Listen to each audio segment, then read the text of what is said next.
So we've got Pete and Dan here today, and we are in Dan's workshop, which is pretty exciting. So, should we have a little bit of a chat first off, guys, about how you two guys know each other and where you are at the moment and where things are going? So maybe we'll start with Pete, shall we? Well, where we are at the moment is in Dan's workshop, which is really unusual for this setting. Yeah. Normally we are in my workshop. Yeah.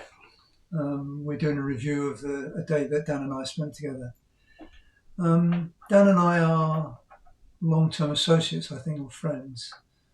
Met about 7 years ago. 7, 8, yeah. 7, 8 years ago. You came to my workshop in Capelsaven. No, I bought some wood. Right. I bought some wood, didn't I? And it was so much. I think you were advertising ukulele sets.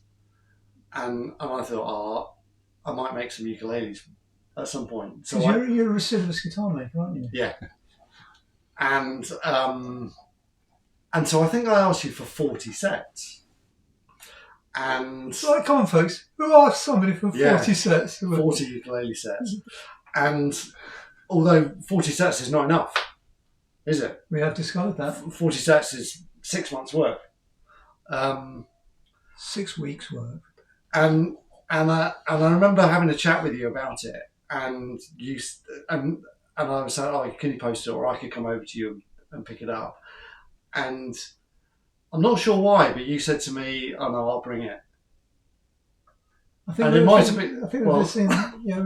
visiting Helen's relations in Telford. Right. Okay. So it wasn't that you thought it was a bit weird and you had to check it out.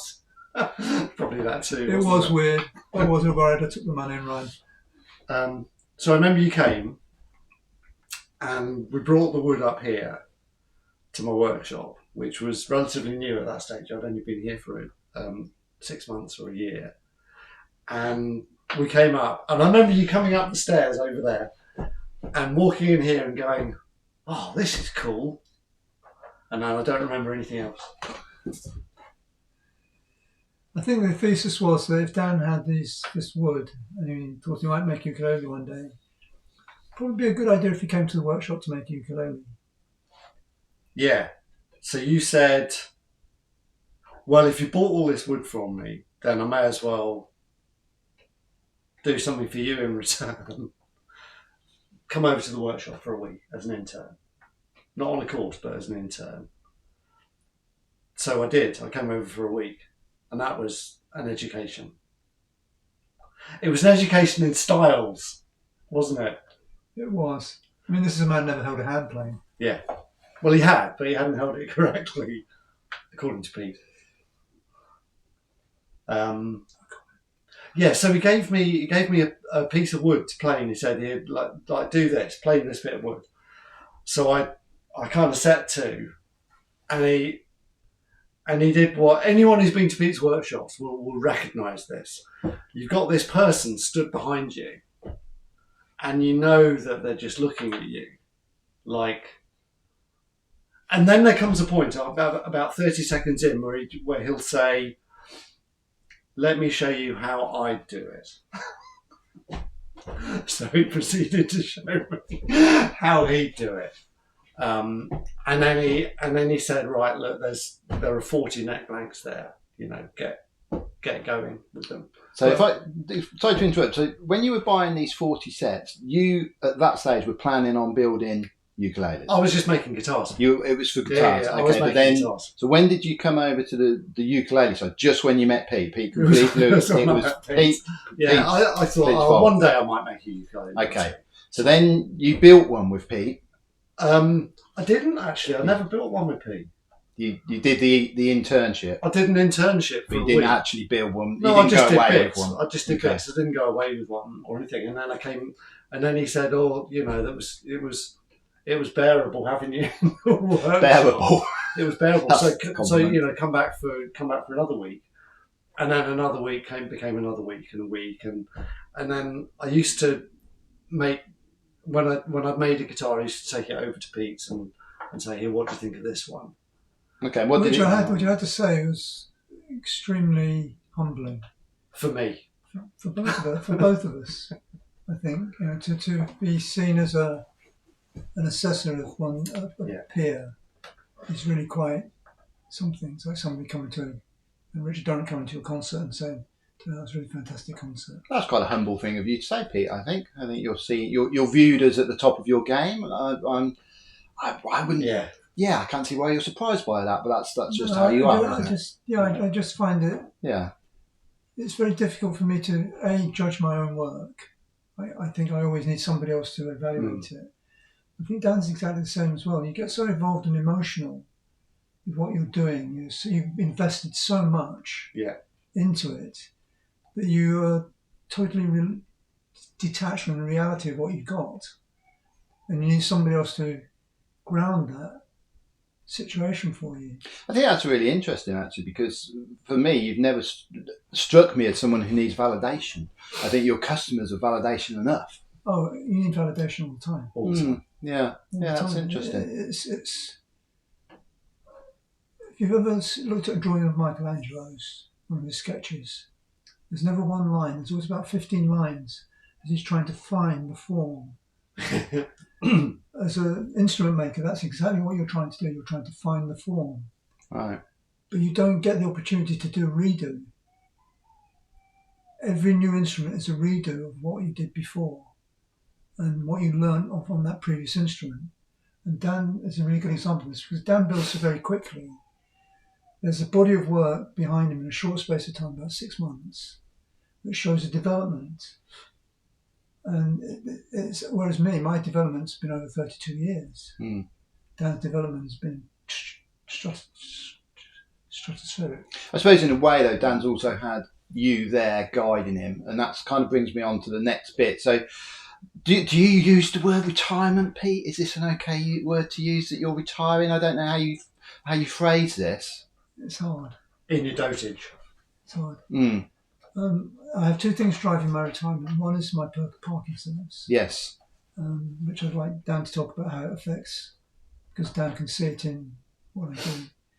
And see where I was 7 years ago, where I am now. It's something we haven't really talked about, but I'd like Dan to make an observation about that. And I'm tired. I have done everything that I wanted to do. I've made 2 instruments which major companies have taken on board. Judging by the way in which the Revelator has exploded on scene, created all sorts of spin-offs for Carla and stuff like that. I've done everything that I could possibly want to do. That's a beautiful position to be in, isn't it? And has that left you wanting to hand the reins on to someone, or needing to hand the reins on to someone? I've been clinging on to find somebody to hand the reins on to, and this is the person. Okay, effectively, we're looking for someone to not hand your business over to, but how would you word that? There's I've got to admit, there's a lot of ego involved here. From my point of view, I've been the premier builder in the UK for a long time. It's been very difficult maintaining that position. And I use the word position very, very carefully, because it's something I have never sought. All I've wanted to do is take these materials, which I believe have been given to me by God, and make them into something beautiful. That's all I wanted to do. I've been assisted by God in my own philosophy and understanding, and that's what I wanted to do. I wanted to find somebody who would respect that I've done and tried to achieve. But I didn't want a hero worshipper. I didn't want somebody who would just sort of slavishly do what I said. I wanted to be challenged as well. And the one thing about Daniel is that Daniel will challenge in a way which is very positive. Challenge can be very negative, but Daniel challenges in a very positive way because he's thoughtful. So I needed somebody who would look at what I'd done, respect what I'd achieved, and thought I can build on that.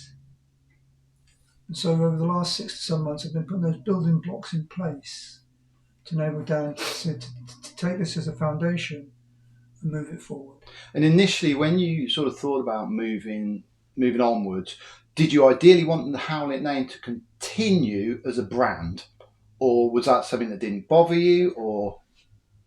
It bothered other people. Did it bother you? No. Okay, because that's interesting, isn't it? Because effectively, if you go back to the Carla Revelator, which is, I don't know, let's call it the biggest selling ukulele at the moment. It's certainly the most talked about ukulele. A lot of people know you designed it. A lot of people don't, which is an interesting thing, isn't it? It's the way Mike Upton runs his business. And Yeah. I respect that entirely. Yeah, he knows what he's doing. He knows what he's doing, and he's doing it well. Yeah. There's nothing I can teach him. And that was a great opportunity. I never saw that opportunity. In fact, that deal was brokered by 3 people, not me. I had tried to sell it and tried to float the idea. Dan had managed 2 pop-ups, which we did, proving the concept that it could be built as a production instrument by a small team of people. And I mean, the small team of people we had were a bunch of misfits, weren't they? It was an eclectic bunch, yeah, but yeah. But it's been earth-shattering in the ukulele world, the Revelator. I mean, I have the luxury of going to a lot of ukulele festivals and teaching a lot of people. And everyone wants one. Everyone wants one. Everyone talks about it. It has changed the market. And some people I chat to, I say, I have the pleasure of knowing Pete. I work with him. Pete, the guy who designed it. And other people will be, Pete designed this. So it's interesting, isn't it? And I wondered if that affected you moving forward. You still wanted the Howlett name on a ukulele. The Revelator was not mine. I didn't take ownership of it because it's called the Revelator for a very good reason. A lot of the decisions I made were a result of reading, looking what other people have done, and then praying about it.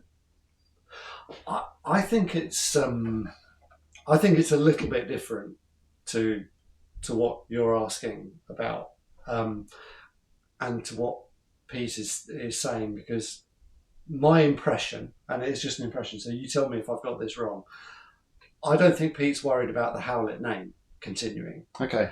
I think Pete wants to know that his design and the work that he's done to get to the point of producing really good instruments that sound fantastic and play really well, I think he wants to know that that's continuing. Okay, how do you feel about that, Pete? That's a slightly different take on it. You should have spoken to Dan. I should have spoke to your PA here. Dan is so much more articulate. Just call me Christian Home. No, don't call me Christian Home. No, please don't. That would make you Donald, wouldn't it? Oh. Do you think that's a fair summary of the situation? It is. Okay, that's good. And the reason that Dan is here is because Dan knows. He knows me. We work together. We fight. We make up. We have differences of opinion about many things, but one thing we do not divert on at all is that the quality. Objective. The objective is to produce a quality instrument which is near perfect as hand tools can actually produce. Okay. It sounds unlike anything else. Yeah, that's the objective. And that is the one thing I think you would probably come across that. People call it the Howlett sound. Yeah. I don't. Again, it's great working with an atheist, having strong beliefs myself. Agnostic, really. Agnostic. Well, working with an agnostic, we have an interesting take on things, a different take on things. Where my inspiration comes from is probably Dan's inspiration comes from a different place. But Dan is a contributor. He's not just a participator in this handover, he's a contributor. And he's helped me understand a lot of things about what I was doing, because I cannot explain what I do because of where the inspiration for it comes from. Whereas Dan can observe it and scientifically explain what it is. See, I'm not sure I can. Right? I don't think. He just done it with strings, didn't he? Yeah, I'm not getting involved. Okay, there's some theory in there, and sometimes you can explain some stuff, but I don't think there is any luthier of any instruments anywhere in the world who really understands what they're doing. It's interesting. Cara, my wife, Cara, this morning said to me, "What is it about your instruments that made that sound and made that guy in Germany who just bought one say what he said?" And I had to say to her, honestly, I don't know. Right? I follow the recipe. that we've developed. I use these woods. I don't, in the middle of the process, I don't roll my magic hands over the top and like invoke some incantations that will produce a wonderful sound. I don't know what it is that we do that makes our instruments sound the way they do. And I don't think any other luthier in the world does either. What they do know is that if they carry on doing something that's roughly the same, that they'll continue to produce roughly the same sort of standard of instruments. I think you both come at things totally different, but you land on the same page at the end. Yeah. Which is an interesting concept, really. Yeah. So we move forward to. Sorry, did you want to answer that, Peter? Are you okay? Okay, you looked at me like you wanted to say something, or me to stop talking. I think you're not within spitting distance. Or slapping distance. I think that was track So let's move this forward before we. See, I was right. Yeah. I am not going to get through the Have you two seen the Muppets? Those two that sit Oh, up yeah, in yeah, the One got for Statler. Yeah. Absolutely. Very similar, you Absolutely. two. Very similar. No, not me. Yeah. Pete's both Well, you of can't them. be both of them. So in a minute, we're going to land on the not the final page, but sort of the HL collaboration. And the HL collaboration kind of almost evolved from what is sat in front of you. Is that fair to say? It would be.